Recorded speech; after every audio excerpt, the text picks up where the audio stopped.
O'tgan yil brigat bor edi, sheriklar bor edi, bir ikkita. Nere qalqib jebek, nere shashlik qilib qozon kabob jebek. Bir yil o'zim taqab ketdim. Bir qozon kabob kim yeydi ekan endi?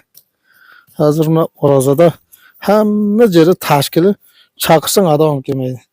Brigatman jegim, brigatam yo'q, hech kim yo'q, o'zim taqab qoldim endi, bir o'zim qolib ketdim o'sha yerda. Ya assalomu alaykum ahli YouTube, assalomu alaykum qadrli obunachilar. Mana bugun qayer desangiz ayna shu bir joyga keldim. Nima haqida gap bo'ladi desangiz, ayna bir rozigirish qo'ymoqchimiz. Biletimiz narxi 50 somon, 50 somon. Общий bilet 50 dana. Общий bilet 50 dana bo'ladi. 12 ta odamga 12 ta priz bo'ladi.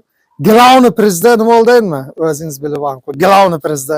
Главный prizga eftani qo'yib jetdi. Endi o'zingiz aytdingizmi? Ha, yo'q. Ikkinchisiga qo'yamiz.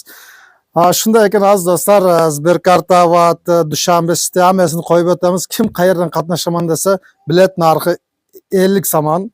Rublga bilmayman, 475 so'm bo'limi, 400 rubl bo'limi. O'zbekiston puliga 50 ming bo'ladi-da. Kim qayerdan qatnashaman desa aziz do'stlar, shu 50 so'm bo'ladi biletning narxi. Общий biletimiz 50 dana bo'ladi.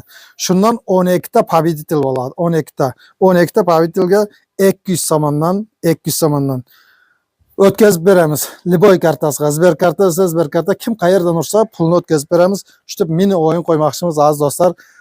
Shu aytib, nasib hisobla bu o'yinimiz o'tsin. Ondan keyin taychaqning egasidan so'raymiz, taychaqning. Qo'y desa taychaqni ham bosib ketaveramiz, farqi yo'q. O'yin qayna. Taychaqa mana F'da ene söppegemle turda şunday turuptu. Qo'y desa ikkinchi o'yinda shu o'yinlarimiz tez ketaversa, taychaqni ham qo'yib jotamiz. Ursangiz aynan uyingizga to'ylar qilib borib beramiz. Shunday ekan aziz do'stlar, va taychaqni egasi dabro bersa, davro bermay qayerga ham boradi. Dabro bersa, puli chiqsa taychaqni ham qo'yib jotaveramiz. Shundaki mini o'yinlar qo'yib o'tyapmiz, nasib qilsa. Ana buning egasi Moskvada, egasidan beso'roq qo'yib jotaveramiz. Farqi yo'q, kim ursa uyga olib beramiz. Shunday o'yinlarimiz tez o'tib ketaversa, nasib qilsa, inshaalloh ana taychaqni yanagi o'yinga startga qo'ydik. Bo'l minilgan yo'q, uyda jotir, shunday bilan changga batib bechara jotir, minadigan odami yo'q.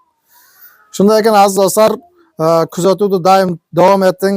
Bilet aytib o'tganimdan 50 somon, общий bilet 50 dana bo'ladi.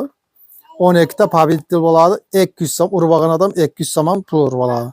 Şöyle omadingizni bir sinab ko'ring, sog' bo'ling, salomat bo'ling deyman. Xayr bo'lsa, jonlaringiz sog' bo'lsin.